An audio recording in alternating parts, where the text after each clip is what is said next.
Hello friends, my name is Philaram Sahu. इस video lecture में हम पढ़ेंगे DC load line and operating point. इसको समझने के लिए हम एक एनपीएन ट्रांजिस्टर कंसीडर करेंगे। Consider an NPN transistor in common emitter mode.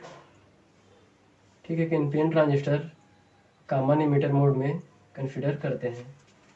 इसको मान लेते हैं इसका एमिटर टर्मिनल है, मान लेते हैं एमिटर ई। इसको मान लेते हैं बेस है बी, और ये मान लेते हैं कलेक्टर है सी। मान लेते हैं इसे कोई भी ऐसी सिग्नल नहीं दिया जाता, नो सिग्नल। ठीक है, इसे किसी भी प्रकार का ऐसे सिग्नल नहीं दिया जाता। यहाँ पर मान लेते हैं एक बायस बैटरी भी लगा है, जो इसको हमेशा फॉरवर्ड बायस में रखता है। यहाँ करंट की डायरेक्शन क्या होगी? अगर यह एन ट्रांजिस्टर है, करंट डायरेक्शन होगी P टू N। इस तरह से ये जो बैटरी है भी यह इसको फॉरवर्ड बायस में रखता है। मतलब क्या होगा, फॉरवर्ड बायस में कब आएगा? जब बैटरी का पॉजिटिव टर्मिनल बेस से जुड़ा हो, क्योंकि बेस क्या है, पी टाइप मटेरियल है, तो ये होना चाहिए पॉजिटिव टर्मिनल से। एमिटर जो कि एन टाइप मटेरियल से बना है, इसे के कनेक्ट होना चाहिए नेगेटिव टर्मिनल से। और इनके बीच का जो वोल्टेज है उसे मान लेते हैं ये है VBE। यहाँ मान लेते हैं एक लोड रेजिस्टेंस लगा हुआ है, इस लोड रेजिस्टेंस को मान लेते हैं RL। यहाँ पर एक और बैटरी लगा रहता है, जो कलेक्टर एमिटर जंक्शन को रिवर्स बायस्ड में रखता है। ये रिवर्स बायस्ड में कब आएगा?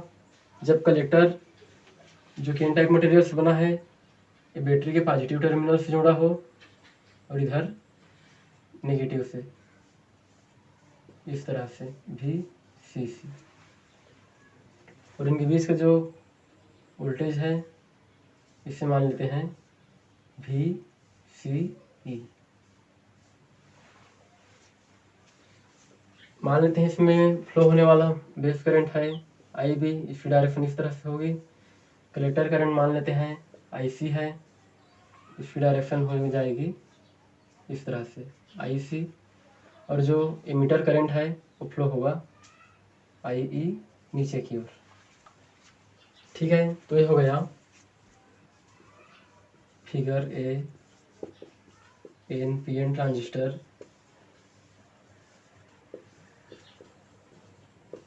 इन कॉमन एमिटर कॉन्फ़िगरेशन।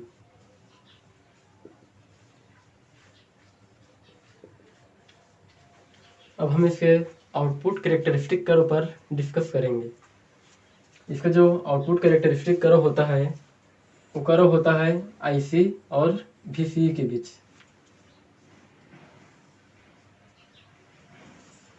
इस तरह से मान लेते हैं, ये मान लेते हैं VCE है, और इसको मान लेते हैं ये कलेक्टर करंट IC है। ये जो कर्व होता है कांस्टेंट बेस करंट पर ड्रॉप मतलब प्लॉट किया जाता है। एट फर्स्ट जब बेस करंट की वैल्यू 0 होता है, उस कंडीशन की मान लीजिए इस तरह से है IB इक्वल टू 0 के लिए। तो यहाँ जो नीचे का रीजन बनता है IB इक्वल टू 0 पर, इस रीजन को कहा जाता है कट ऑफ रीजन।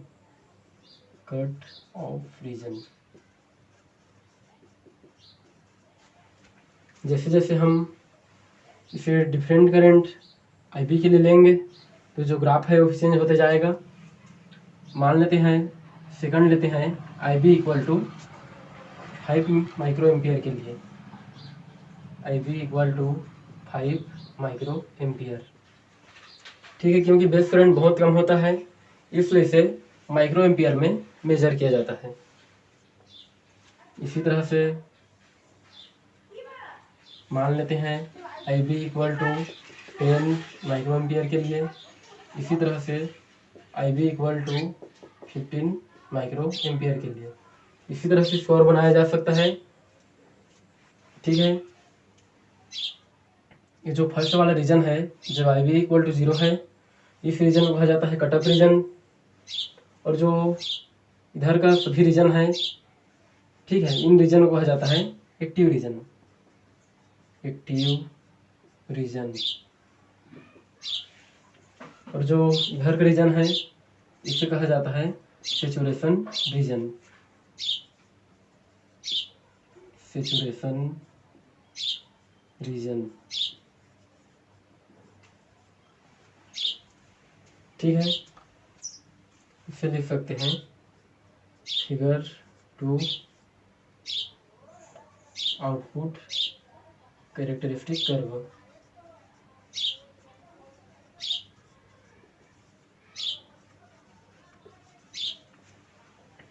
ठीक है, अब हमारा जो उद्देश्य है वह है डीसी लोड लाइन एवं ऑपरेटिंग पॉइंट ज्ञात करना।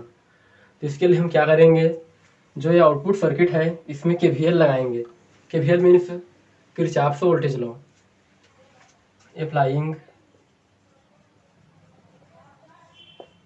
KVL at output circuit. Output circuit में केवीएल लगाते हैं।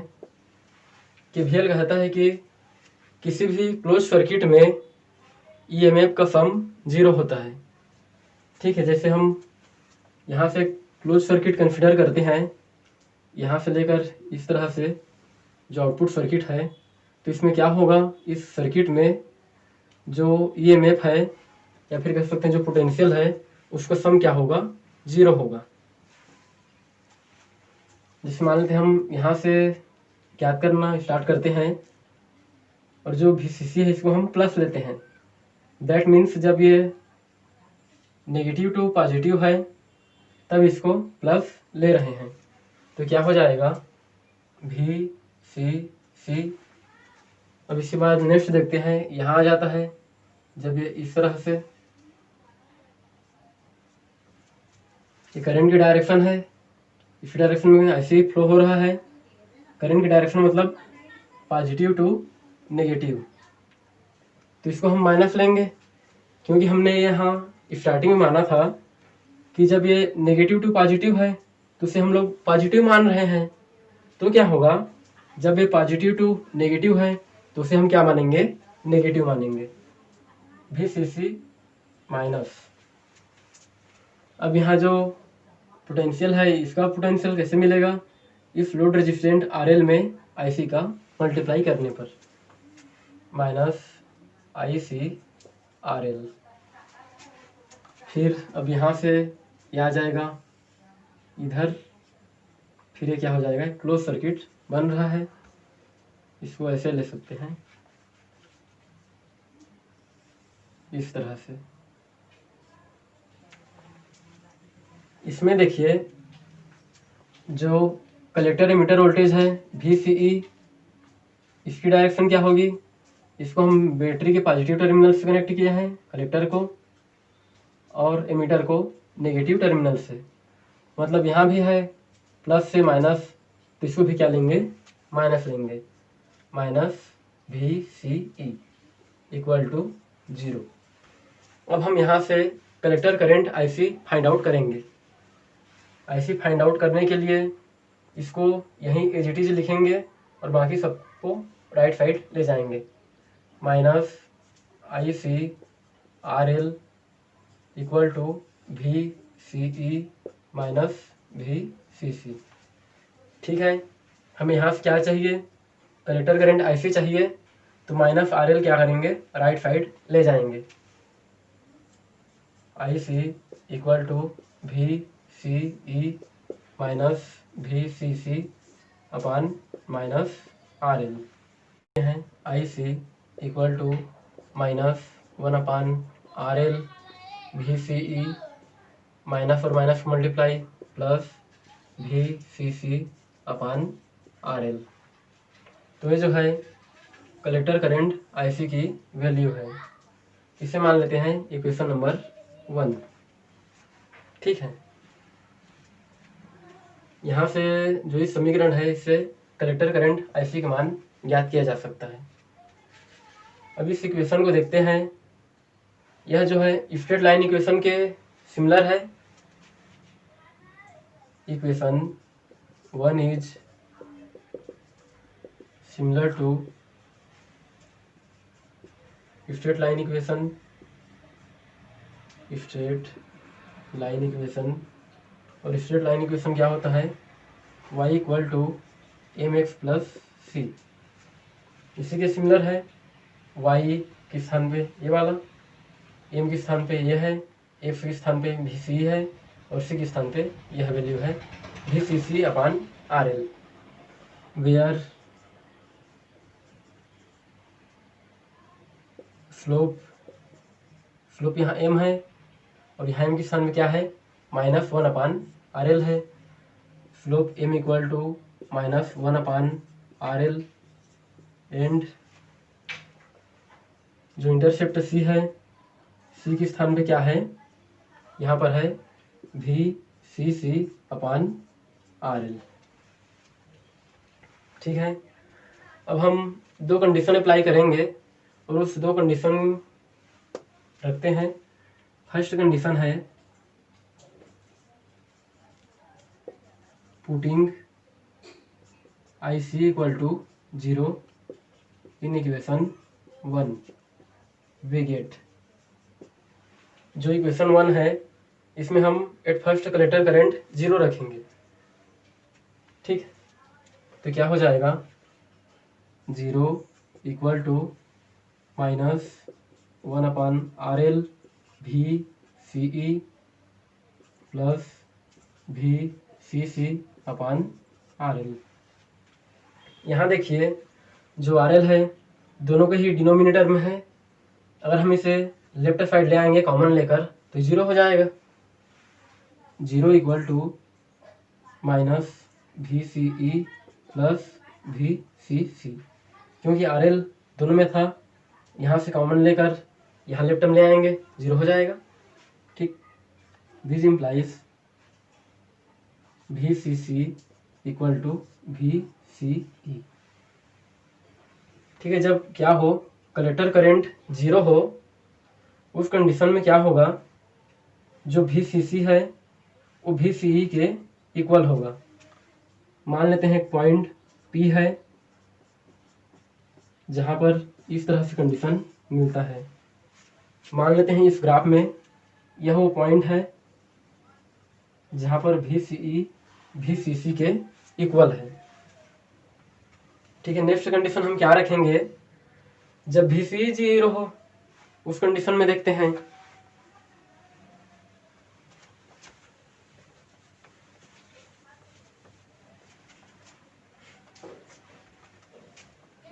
Putting VCE equal to 0 in equation 1, we get, हमें क्या मिलेगा? यहाँ VCE की वैल्यू 0 रखेंगे, IC इक्वल टू पूरा 0 हो जाएगा, 0 plus VCC upon RL। That means IC equal to VCC upon RL।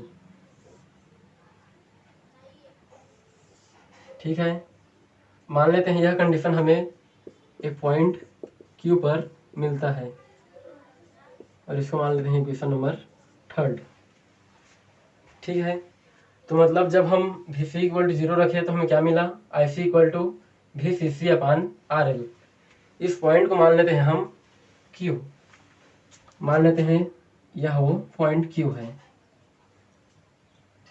ये पॉइंट Q है, और पॉइंट Q में क्या मिलेगा? IC का मान VCC upon RL, VCC upon RL। ठीक है, अब हम इन दोनों पॉइंट को कनेक्ट करते हैं, P और Q को। ठीक है, तो इस तरह से हमें एक स्ट्रेट लाइन मिलता है। इस स्ट्रेट लाइन को ही DC लोड लाइन कहा जाता है, क्योंकि यहाँ कोई भी ऐसी सिग्नल नहीं दिया जा रहा है, जो करंट इसमें फ्लो हो रही है सर्किट में वह केवल डीसी करंट है, इसलिए इस लाइन को डीसी लोड लाइन कहा जाता है। और डीसी लोड लाइन की इम्पोर्टेंस क्या है? डीसी लोड लाइन जो है वह हमें कलेक्टर करंट आईसी और कलेक्टर एमिटर वोल्टेज वीसी की वैल्यू देता है। ठीक है, नेक्स्ट देखेंगे operating point. Operating points, the value of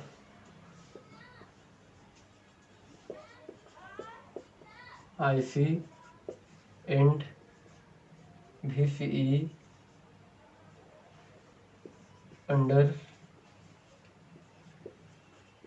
zero AC signal condition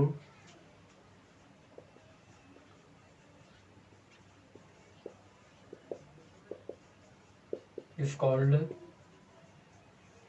operating points।